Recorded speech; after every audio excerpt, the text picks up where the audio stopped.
does all that. He's got all, So I have the first question. I have the first question. Okay, we'll let you go. Is he okay?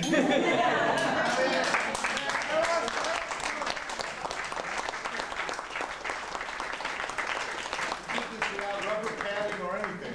It's amazing. The stamina. I wondered how the children that are here from PS 212 enjoyed this experience. We're here, what do you It was think? a little scary. Scary? Yes. Yes? What made you pick these actors? Well, the answer to that is that Dave here, who is also the producer along with Andy, read the piece and they loved it so much and they loved the idea of what the story had to tell, so they picked themselves. And they did a great job of casting.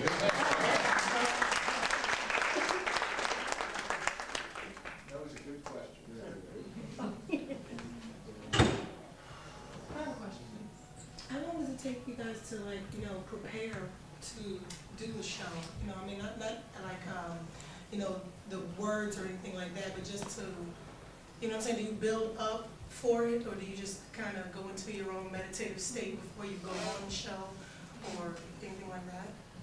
I mean, each individual show or the No, I mean, whole like, run of the show? the whole run of the show. Do you, like, mentally have to go in the back and, like, meditate before you do it to prepare and keep it in the same mindset for It's the like entire duration? kind of getting a rhythm each night because I found that like the 2 days off in between the 2 weeks was the hardest to come back for that Wednesday show. But when you're doing 5 shows in a row, it's like as soon as the last show ends, you're already thinking about the next night. And you're already mentally preparing.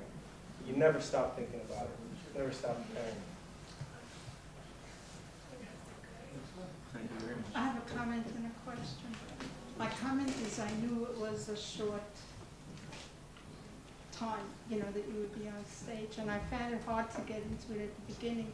And at the end, I said, I didn't think it was going to be that short. I got so into it that the time just flew.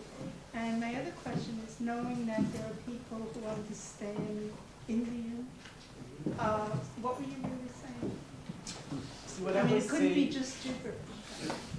Initially, I think what I'm saying is, it is exactly what he is telling me. That I came here because my son lives here and my wife died, so he called me here. And I got lost and I'm looking for his house now. So this is what I'm trying to tell him. So in a way, I'm telling him he doesn't understand, and he's telling me some story about his problem, which I don't understand.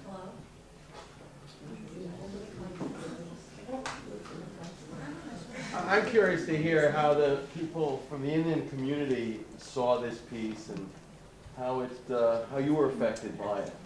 If you care to comment.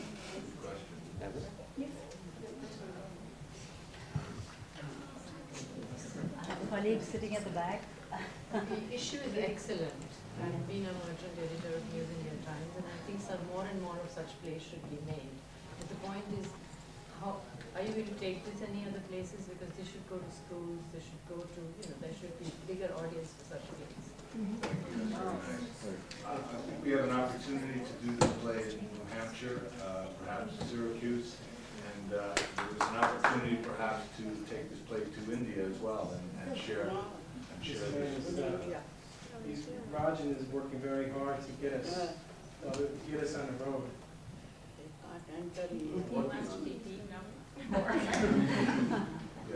I noticed in the program that you mentioned the choice of this play was related to some of your thoughts and feelings following September 11.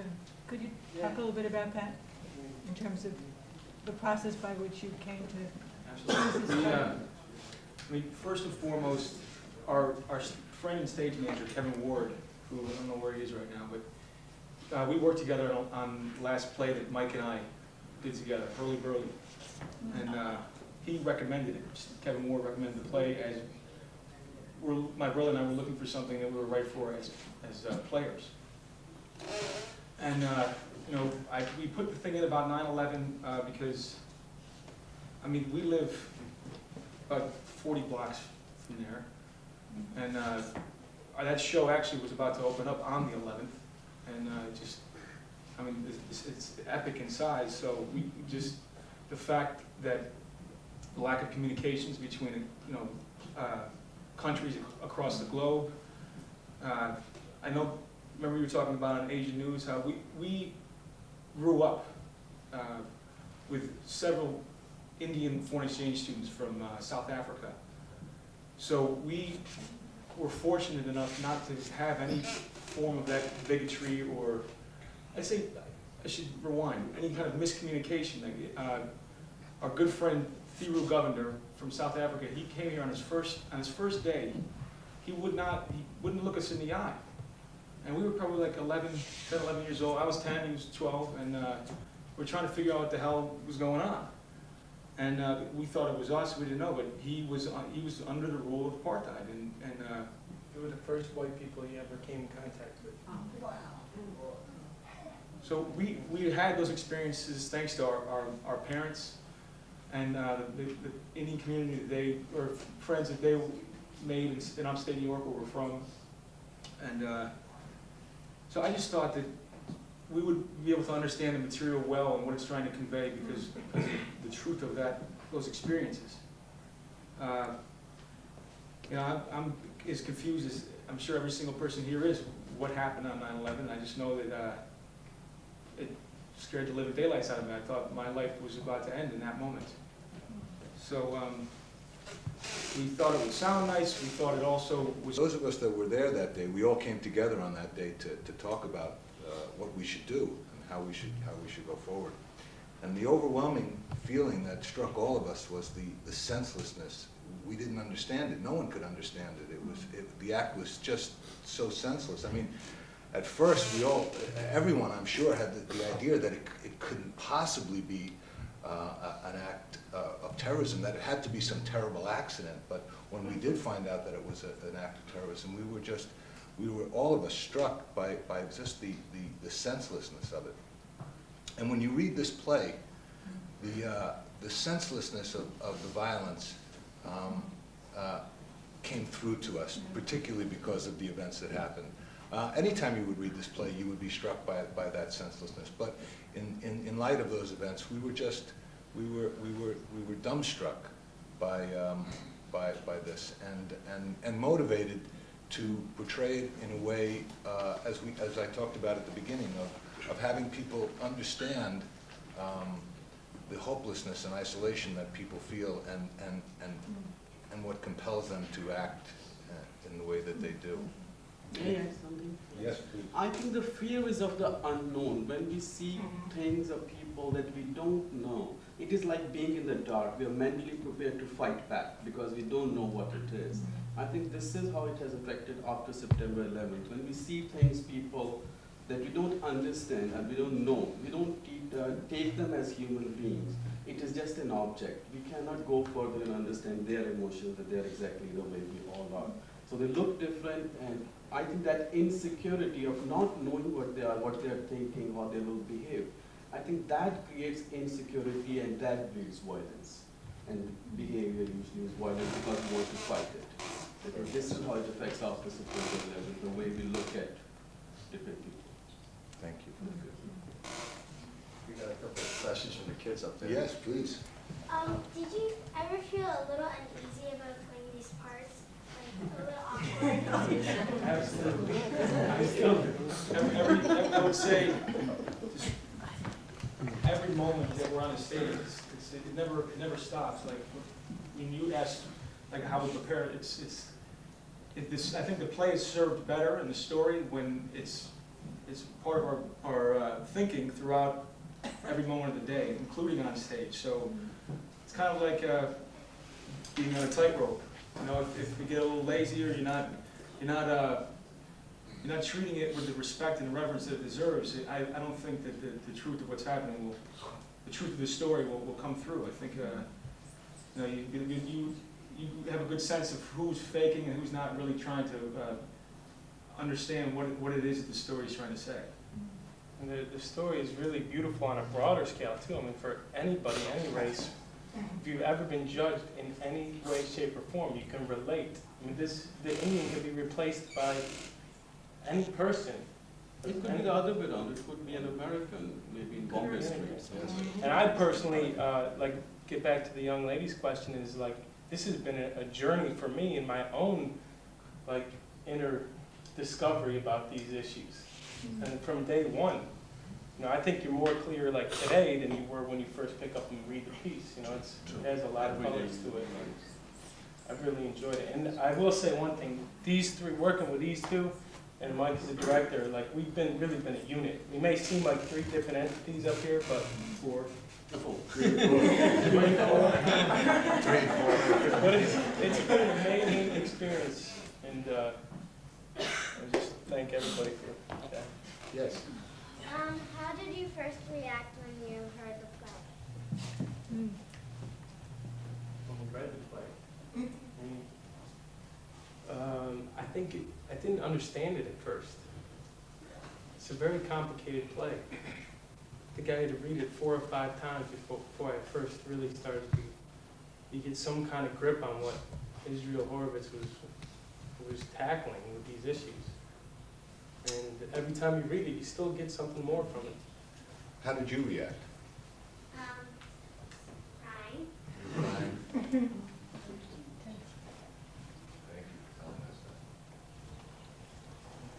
Was there any point where you felt that like when the violence started to happen? I mean, do you relate to that? Have you seen any violence like that in your life, or is there any? Yeah. Good.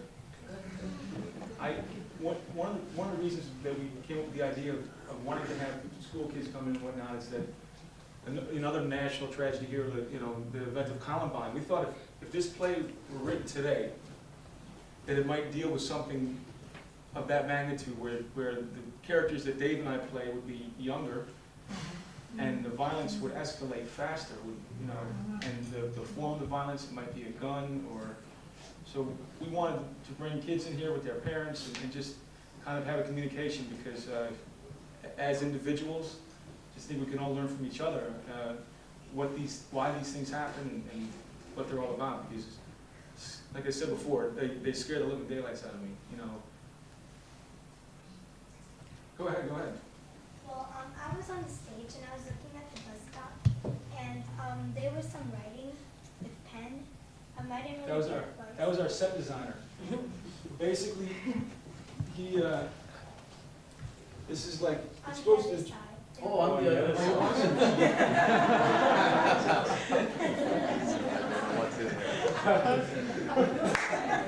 That's their line, so they don't forget their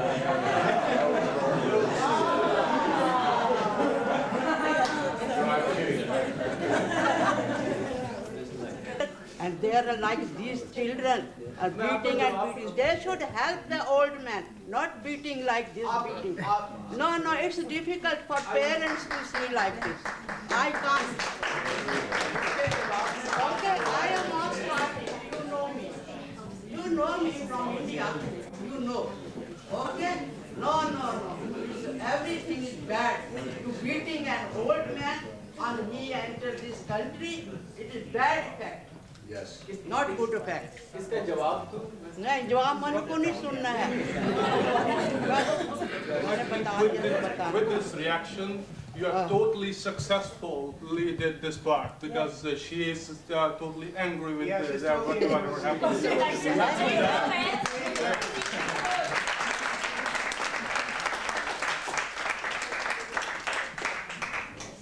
Thank you for saying beating and beating and Sab said that this was new way to treat, and why do a play where an Indian is being an old man is being mistreated? Yes. Are the characters acting out of their own sense of like hopelessness? Is that why, what's really driving them? Is it just raw prejudice, or do they feel hopeless and dejected and they've chosen him as an outlet for that? The characters are very ignorant. They have you get a little bit of the exposition through the dialogue, but they have very unfortunate upbringings. There's no fathers around. The mothers are really not involved, and they've had tragic childhoods, and they've had no one in their lives to explain to them what bigotry is, or what racism is, or why it's wrong. And they Basically, like, sometimes I think feelings are so powerful that we can't, we have to get them out. And there's like, it's, in a way, it's somebody who can't handle being angry. Because if a person can handle being angry, they wouldn't leash out with the violence, and they would have control of themselves. But, you know, Murph and Joey don't have that much of an understanding through a lack of communication with whoever raised them. So the feelings are so powerful and hurt so much that they need to find an object for that pain. So the racism and the miscommunication and all that, I think, comes a lot from just not understanding what it is. You know, like the fact that maybe we wear baseball caps and somebody else wears a cloth wrapped on their head. I mean, for me, that's something that I'm even not familiar with. I mean, I went to school with this stuff. I would like to ask a question before Olivia we would go go. to the others, and that is if Mr. Triparthi had any comments or thoughts about the production. No, I must congratulate you on the production. It's extremely well acted and well directed. Yes, we can all clap to that.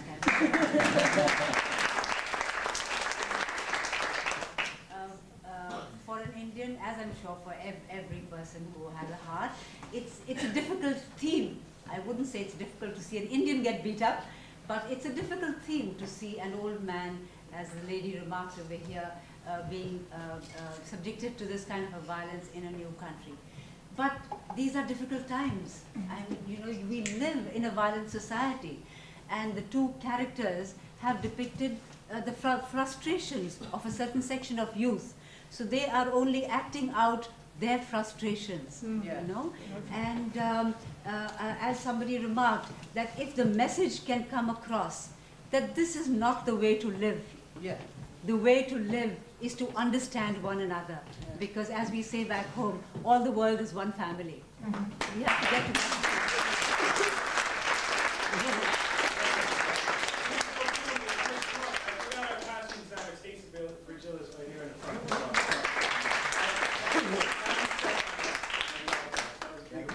You want me to start? Now, this play this evening was extremely well acted, and I thought it brought out the emotions of what the writer had initially to say. And I think it was a very appropriate moment also to stage this play, because it showed the kind of experience an Indian went through in the initial stages, and it also showed how a group of people brought up in a totally different environment and culture were to meet with a stranger and treat him in the manner that it did. I think the entire audience was impressed by the overall message that it conveyed, and it will work towards creating a better understanding between different cultures, different peoples, and different countries of the world. It's very well done. Thank you.